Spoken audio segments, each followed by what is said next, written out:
여러분, 영화 그린북이라는 영화가 있습니다. 1962년 인종차별이 심할 때를 배경으로 하는 실화를 바탕으로 한 영화입니다. 자, 이 영화는 주인공이 두 명인데요. 천재 흑인 피아니스트와 백인 운전기사의 이야기입니다.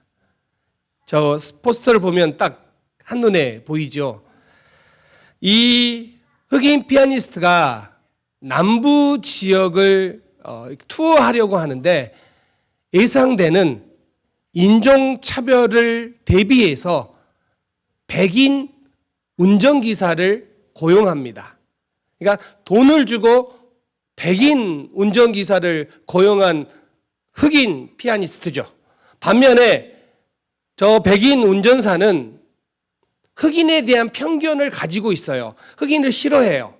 그런데 돈 때문에 어쩔 수 없이 운전을 하게 됩니다. 이 두 사람이 서로 대하여 편견을 가지고 있었지만 함께 투어를 하면서 친구가 되어가는 이야기가 그린북입니다. 그러면 그린북이 무엇인가? 이 그린북이라는 원래 당시 미국 남부의 흑인들이 인종차별을 겪지 않기 위해 그들이 갈 수 있는 호텔이나 음식점 같은 것을 기록해 놓은 가이드북이 그린북입니다. 흑인들이 이용할 수 있는 호텔, 식당, 주유소 이런 것들을 안내하는 책자가 바로 그린북인데요. 이 영화를 보면서 저는 이런 생각을 해봤습니다. 과연 내가 좋아하지 않는 사람과 여행한다면 어떤 기분일까? 그런데 여러분, 만약에 내가 별로 좋아하지 않는 사람과 여행을 함께 해야 되는데 그 사람을 하나님이 사랑하신다면 여러분 어떻게 하시겠습니까? 어떤 여행을 하시겠습니까? 오늘 요나의 이야기가 마치 이와 같습니다. 자, 요나 1장에 보면 요나가 하나님의 말씀에 불순종하고 다시스로 길을 가려고 합니다. 가다가 풍랑을 만나가지고 그 풍랑 가운데 회개하고 다시 느니에로 향하는 그런 내용입니다. 물론 요나가 왜 느니에를 가기를 원치 않았느냐? 그 이유는 너무 당연한 거죠. 지금 이스라엘을 못 살게 굴고 힘들게 하고 적대국인 나라가 아수르인데 그 아수르의 수도가 느니웨이니까 당연히 그 나라는 가기 싫은 거죠. 그러나 풍랑 가운데 회개하고 그곳에 가서 하나님의 심판을 선포합니다. 요나가 느니웨에서 하나님의 심판을 선포하니까 놀라운 일이 일어나죠. 느니웨 사람들이 회개를 한 겁니다. 그리고 하나님이 심판하겠다는 그 심판을 거두는 이야기죠. 자, 3장까지를 보면 너무 은혜스러워요. 자기가 마음대로 길을 떠났다가 하나님의 부르심 앞에 다시 순종하는 모습이에요. 그런데 이렇게 느니에가 회개를 했는데 4장에 딱 넘어가면 어떤 이야기가 나오냐면 4장 1절에 우리 한번 읽겠습니다. 시작. 요나가 매우 싫어하고 성내며, 요나가 지금 싫어하고 화를 내고 있다라는 것입니다. 여기서 이 싫어하다라는 히브리어가 라예요. 라아. 그런데 이 라가 요나서에 정말 많이 나와요. 9번이나 나와요, 이 단어가. 그런데 이 단어는 싫어하다라는 말뿐만 아니라 재앙, 악독, 괴로움이란 뜻을 가지고 있어요. 그러니까 이 의미로 9번이나 반복하고 있다라는 것은 요나서를 움직이고 있는 핵심 키워드 중에 하나가 바로 이 단어예요. 자, 그러면 이 단어가 어떻게 나오냐면 이런 거예요. 하나님께서 느니의 악독 라가 나오죠. 그 악독 때문에 느니에게 재앙 라를 선언하세요. 그런데 요나가 심판을 선포하니까 회개를 하잖아요. 그러니까 하나님께서 재앙 라를 거두세요. 그랬더니 이번에는 요나가 악독이 빠져버리는 거예요. 어느 정도냐면, 자 보세요. 매우 싫어하고예요. 이게 그돌라인데 히브리어로 이게 그냥 단순히 그냥 매우 싫어하다 이걸 강조하는 게 아니라 이렇게 돼요. 느니에는 죄악 때문에 하나님의 심판 단순한 라가 임하는 상황이었어요. 그런데 이게 사라지니까 갑자기 요나가 더 큰 악독에 빠져버렸어요. 그래서 그돌라예요. 여기는 라만 있었는데 그돌라 매우 싫어하고 매우 큰 악에 빠져버린 거예요. 여러분, 요나가 지금 화를 내고 있는데 요나가 화가 나는 그 이유가 정당할까요? 느니에가 회개를 했는데 그게 과연 요나에게 화가 날 만한 일이냐는 거예요. 어느 정도냐면 4절에 보면 심지어 죽는 것이 낫다고 해요. 얼마나 지금 요나가 매우 이 상황들을 싫어하는지 차라리 죽는 게 낫겠습니다 라고 말을 해요. 4장 3절 말씀 함께 읽겠습니다. 시작. 여호와여, 원하건대 이제 내 생명을 거두어 가소서. 사는 것보다 죽는 것이 내게 나음이니이다 하니. 지금 하나님은 느니에가 회개한 것을 기뻐하시는데 요나는 화를 내고 있어요. 이게 지금 이 사정의 상황이에요. 왜 그러면 요나가 화를 낼까요? 요나는 지금 이해할 수 없는 문제 때문에 화가 나고 있는 거예요. 1장부터 계속 요나의 생각은 이거예요. 느니에는 심판의 대상이지 긍휼의 대상이 아니라는 거예요. 어떻게 이 악한 느니에를 용서해 주느냐, 그거에 지금 요나는 이해할 수 없다라는 거예요. 그런데 문제가 이겁니다. 지금 요나는 화가 날 수도 있겠지만 하나님의 성품, 하나님의 마음을 고려하지 않고 있어요. 아니, 하나님의 마음이 어떠한지가 중요하지 않아요. 2절 볼까요? 함께 읽겠습니다. 시작. 여호와여, 기도하여 이르되 여호와여, 내가 고국에 있을 때에 이러하겠다고 말씀하지 아니하였나이까? 그러므로 내가 빨리 다시스로 도망하였사오니 주께서는 은혜로우시며 자비로우시며 노하기를 더디하시며 인애가 크시사 뜻을 돌이켜 재앙을 내리지 아니하시는 하나님이신 줄을 내가 알았습니다. 이런 이야기입니다. 하나님은 하나님의 백성들을 사랑한다고 하는데, 그런데 어떻게 하나님의 백성을 싫어하는, 괴롭게 하는 이 느니에를, 이 아수르 느니에 사람들을 용서할 수 있느냐? 말이 안 됩니다예요. 논리가 있죠. 논리가 없는 게 아니에요. 보세요. 하나님의 백성들을 보호하고 사랑한다면 하나님의 백성들을 괴롭히는 이 사람들을 심판하셔야지 왜 이 사람들을 가만히 놔두냐 이거예요. 논리가 있는 것처럼 보여요. 그런데 문제는 이거라는 거예요. 지금 요나에게 있어서 느니에가 회개했다, 단순히 이 문제가 아니라 지금 이 상황이 요나에게는 도움이 되지 않기 때문에 그래요. 지금 이 상황에 화를 내는 이유가 뭐냐? 이런 상황들이 요나에게 있어서 이익이 되지 않아요. 여기에 더 큰 의미가 있는 거예요. 그러면 이렇게 표현할 수 있어요. 지금 요나에게는 두 가지 선택을 해야 돼요. 하나는 하나님의 뜻을 선택해야 되느냐, 아니면 나의 이익을 선택해야 되느냐. 이 두 가지가 충돌해요. 요나에게는 이렇게 표현해요.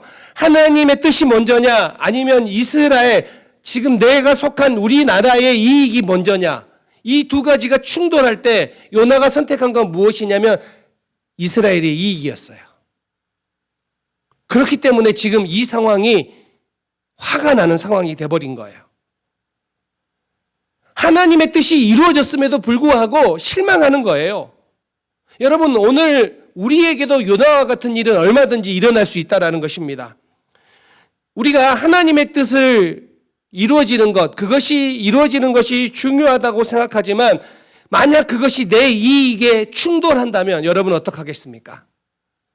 하나님의 뜻이 이루어지면 내 이익이 반감된다면 여러분들은 어떻게 하시겠냐라는 거예요. 예를 들어서 이런 겁니다. 하나님은 서로 사랑하라고 말씀하셨어요. 이게 하나님의 뜻이에요. 그런데 내가 상처받은 내 감정이 더 중요하기 때문에 누군가는 용서를 못하겠는 거예요. 하나님의 뜻을 아는데도 불구하고 지금 내 감정이 있기 때문에 내 감정은 더 중요하기 때문에 용서하는 거 그거 잘 못하겠다는 거예요. 기도해요. 여러분 만약 기도하는데 마치 기도를 거래와 같이 한다면 그것은 내 이익이 더 우선하는 거예요. 교회의 유익이 어떤 건지에 대해서 생각하기보다는 교회에서 내 목소리가 얼마나 더 크느냐, 내 의견이 얼마나 더 나타나느냐, 이게 더 중요한 것이 혹시 우리의 모습이라면 지금 이 요나의 모습과 우리의 모습은 동일하게 일치하고 있다는 거예요. 얼마든지 우리도 요나처럼 하나님의 뜻보다는 내 이익을 더 추구할 수 있다는 거예요. 내 감정을 더 중요시 여길 수 있다는 거예요. 그런데 여러분, 우리 마음에 하나님보다 더 중요한 것을 가지고 있는 한 우리도 요나처럼 독선적이 될 수 있다는 거예요. 성도들도 교회 다니면서 얼마든지 독선적으로 말하고 행동할 수 있다는 거예요. 성경학자 제임스 몽고메리는 요나서 이 사장에서 요나가 겪는 이 감정적 반응을 영적 침체라고 표현합니다. 하나님의 뜻과 자신의 뜻이 충돌하면서부터 오는 영적 혼란. 그래서 요나가 차라리 죽는 것이 낫다라고 말하는 것은 지금 요나가 겪고 있는 상실감과 실망감, 거기서부터 오는 영적 침체를 이야기한다라고 표현해요. 마틴 로이드 존스 목사님도 이렇게 표현해요. 지금 요나의 이 부분을 영적 침체인데 이 영적 침체는 자신의 기대가 있는데 이것이 하나님의 뜻에 반해서 이루어지지 않을 때 이런 거죠. 내가 순종했는데 내가 하나님의 말씀에 순종했는데 내 기대와 다를 때 여기에서부터 오는 실망감, 그래서 찾아오는 영적 침체가 있다라는 거예요. 오늘 요나가 바로 그런 상황이에요. 순종했는데요. 하나님 말씀에 내가 순종했는데요. 그런데 내가 원하는 방식대로 되지 않을 때 사람들은 실망하고 때로는 영적 무기력에 빠질 수 있다는 것입니다. 이게 지금 요나가 했고요. 오늘 우리의 삶 속에서도 얼마든지 나타나고 있는 모습이에요. 자, 그런데 이런 요나를 하나님이 만지세요. 하나님이 회복시키는 이 모습을 우리가 주목해서 봐야 됩니다. 자, 4절에 보면 하나님께서 물어요. 내가 성내는 것이 옳으냐? 근데 요나가 대답을 하지 않아요. 그리고 마치 이 성읍에 나가서 초막을 짓고 하나님이 이제부터 뭐 하시나 보겠습니다라고 하는 무력 시위를 하는 것처럼 보여요. 자, 그때 하나님은 요나를 위해서 박넝쿨로 시원한 그늘을 만드세요. 자, 이 영적 침체가 찾아온 요나에게 하나님께서 무엇을 예비하시냐면 박넝쿨을 예비하세요. 6절 말씀 함께 읽겠습니다. 시작. 하나님 여호와께서 박넝쿨을 예비하사 요나를 가르게 하셨으니 이는 그의 머리를 위하여 그늘이 지게 하며 그의 괴로움을 면하게 하려 하심이었더라. 요나가 박넝쿨로 말미암아 크게 기뻐하였더니. 자, 여기 보면요, 그의 괴로움을 면하게 하려 하심이었더라고 하고 있는데 이 부분을 직역하면 요나를 그의 라, 제가 계속 반복되는 단어 라죠. 라에서 빼어오려고입니다. 그러니까 지금 박넝쿨을 준비하셨는데 그 이유가 뭐냐? 요나를 악에서부터 침체되어 있는 자기 이기적이고 자기 주관적인 그 상황 속에 있는 거기서부터 빼내기 오기 위해 하나님이 박넝쿨을 만들어 주셨다라는 거예요. 그런데 요나가 그 그늘을 보고 크게 기뻐해요. 그런데 여러분, 이게 참 아이러니예요. 요나가 느니에가 잘 될 때는 그돌라 큰 악에 빠졌는데 자기에게 유익이 되는 나무 한 그루의 그늘 때문에는 큰 기쁨을 드러내요. 그래서 시므와 그돌라. 지금 요나가 지금 보세요. 지금 요나가 얼마나 자기중심적이고 이중적인 기준을 가지고 있냐면 하나님의 마음을 모르기 때문에 느니에가 회개했을 때 하나님이 기뻐하셨는데 그때는 악에 빠지더니 그늘 하나 때문에 나에게 유익이 되고 이익이 되니까 이 그늘 하나 때문에 기뻐하고 있는 거예요. 그러니까 지금 무엇 때문에 기뻐합니까? 나에게 이익이 되느냐 안 되느냐 이거예요, 이거. 하나님의 뜻이 이루어지느냐 이거 중요하지 않아요. 지금 나에게 어떤 것이 유익하느냐 이것 때문에 요나가 악에 빠졌다가 기뻐했다가 이 모습을 보여주고 있는 거예요. 자, 그런데 박넝쿨이 뜨거운 그늘을 만들었을 때는 시원했는데 이번에는 벌레가 나타나서 그 박넝쿨을 갉아먹자 이제 그늘이 사라지고 뜨거운 동풍이 붑니다. 그러자 요나가 다시 말합니다. 이제는 화가 나서 못 살겠다고 다시 화를 냅니다. 그때 다시 9절에 보면 내가 성내는 것이 옳으냐라고 하나님 물으시자 뭐라고 이야기하냐면 내가 성내어 죽기까지 할지라도 옳으니이다 라고 대답을 합니다. 그때 하나님이 요나에게 말씀하십니다. 요나가 박넝쿨을 위해 한 게 아무것도 없어요. 박넝쿨을 위해 한 게 아무것도 없는데 그 박넝쿨이 가져다 준 그늘 때문에 기뻐해요. 그 박넝쿨을 그렇게 아끼죠. 그것처럼 하나님도 느니의 백성들을 아끼신다는 거예요. 근데 이 아끼다는 히브리어가 후스인데 이게 먼못을 인하여 눈물 흘리다예요. 그러면 이거예요. 요나는 지금 박넝쿨 때문에 후스 눈물 흘리는데 하나님은 느니에 때문에 느니에를 인하여 눈물 흘린다는 거예요. 지금 계속해서 뭘 지금 말씀하고 계십니까? 하나님의 마음, 하나님의 이 사랑의 마음, 하나님의 느니에를 향한 이 긍휼의 마음을 계속해서 보여주고 있어요. 그런데 요나는 하나님의 마음엔 관심이 없고 오직 자기 생각에만 갇혀서 내가 생각하는 대로 되지 않는 것을 못 참는 거예요. 내가 원하는 대로 되지 않는 것을 못 참는 거예요. 그래서 침체에 빠져버린 거예요. 여러분, 요나가 사명자인데 부르심을 받았고 하나님의 음성을 들었고 하나님께서 가라고 말씀을 하신 것을 들었는데도 불구하고 그 일을 행하면서 내 뜻대로 되지 않을 때, 내가 원하는 대로 되지 않을 때, 내 이익이 보지 않을 때, 내가 무시당하는 것처럼 느껴질 때 얼마든지 자기의 이익을 더 우선하고 하나님의 뜻을 무시해버리는 그런 결과를 보여주고 있다는 것입니다. 여러분, 요나가 어떻게 되었을까요? 그런 침체에 빠졌던 요나가 어떻게 되었을까요? 오늘 혹시 우리도 이런 내 이익에 갇혀 살고 있다면 우리는 어떻게 해야 될까요? 요나는 열린 결만으로 끝납니다. 요나가 어떻게 되었는지 성경에는 기록되어 있지 않아요. 왜 갑자기 끝내버릴까요? 요나가 좀 이렇게 바뀌었다라고 끝내면 너무 아름다울 것 같은데 은혜스러울 것 같은데 그런 이야기가 없이 그냥 끝내버려요. 왜 그렇게 끝내냐? 제가 요나고 여러분이 요나이기 때문에 그래요. 무슨 이야기입니까?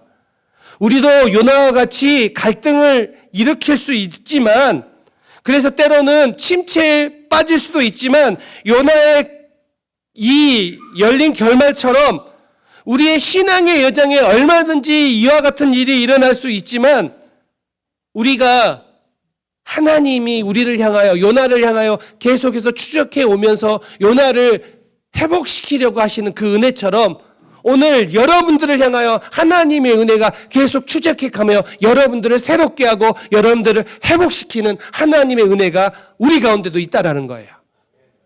그래서 여러분 실망하거나 좌절하지 마세요. 지금 잠시 이렇게 낙심될 만한 상황에 처해 있더라도 여러분 결단코 좌절하지 마세요. 하나님의 은혜가 요나를 추적해 요나를 계속해서 요나에게 하나님의 사랑을 보여주시고 하나님의 마음을 보여주셨던 것처럼 오늘 여러분에게도 우리 교회에도 하나님의 은혜를 나타내실 줄 믿습니다.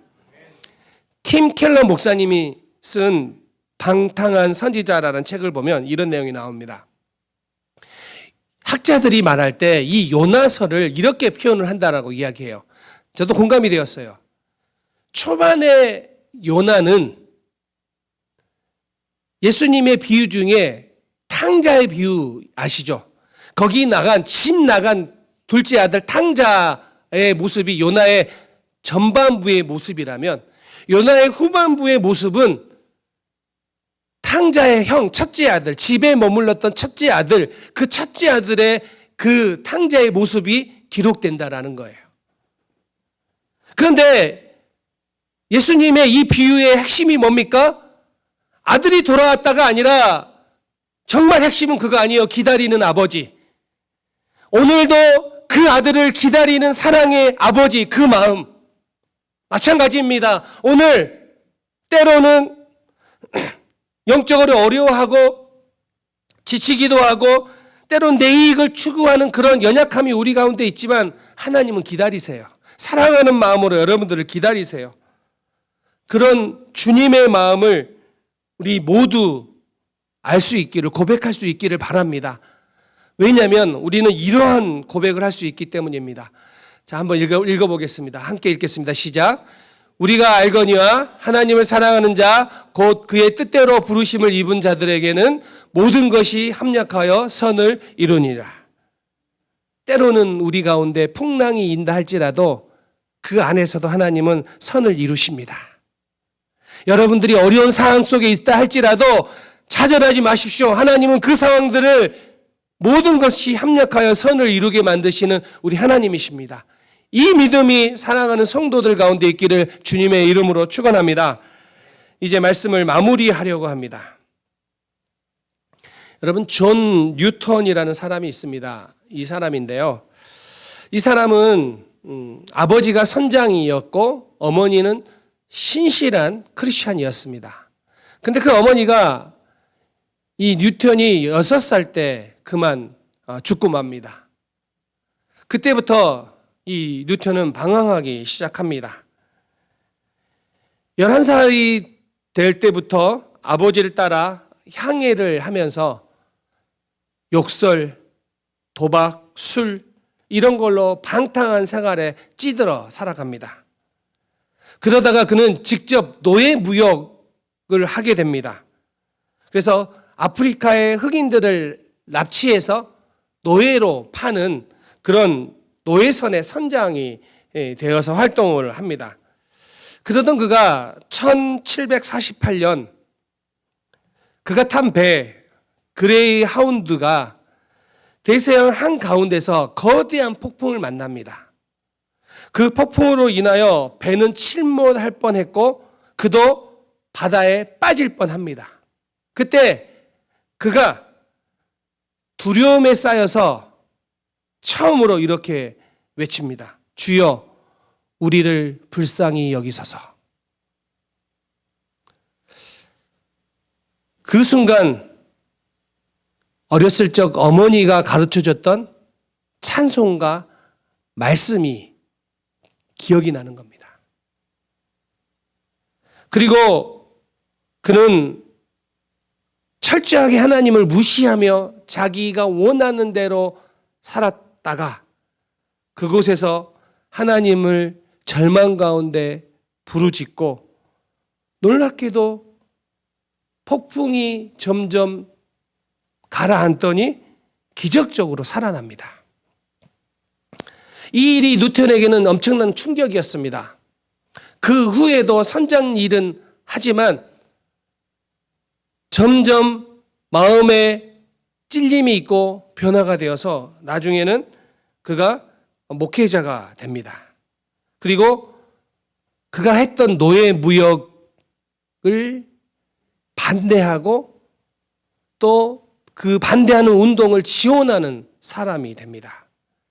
이 존 뉴턴이 자신의 회심을 경험한 그 내용을 기반으로 쓴 찬송가가, 작사한 찬송가가 오늘 우리가 불렀던 나 같은 죄인 살리신 어메이징 그레이스 이 찬양입니다. 그 찬양을 읽으면 왜 우리 마음이 울컥하고 우리 마음에 감동을 주냐면, 그가 하나님을 없는, 하나님을 모르는 사람처럼 방탕하게 살았던 그가 하나님의 은혜를 깨닫고 하나님 앞에 돌아와 고백했던 그 고백의 내용이 거기에 담아있기 때문이에요. 사랑하는 성도님들, 폭풍 속에서 요나도 이 사람도 하나님을 만났지만 그들이 그 영적인 침체에서 어려운 상황 속에서 회복되기까지는 시간이 걸렸습니다. 그러나 그 시간 동안에 하나님의 은혜가 계속해서 그들을 변화시켰다라는 것입니다. 여러분, 지금 살아가는 동안에 여러분 삶 속에 있는 어려움, 그 어려움 때문에 이 어려움이 해결되지 않아서 자꾸 영적으로 침체되려고 하고 영적인 무기력감을 느끼고 영적인 어려움을 느낀다면 좌절하지 마십시오. 하나님의 은혜가 여러분 가운데 계속해서 임할 것이고 그 임한 하나님의 은혜는 여러분의 상황들을 변화시켜 나갈 줄 믿습니다. 그래서 여러분, 오늘 다시 한번 우리가 그렇게 고백했으면 좋겠습니다. 이 연약한 사람인데, 이렇게 부족한 사람인데, 내가 선다라고 생각하지만 어느 순간 넘어져 버리고, 내가 하나님을 어렸을 때부터 잘 믿어왔다고 생각해 왔는데 이렇게 쉽게 낙심하는 나를 보면서 여러분 좌절하지 마십시오. 하나님이 여러분을 붙드세요. 하나님이 여러분을 끝까지 붙드세요. 그 상황이 여러분에게 힘들고 어려움이 있지만 그게 다가 아니에요.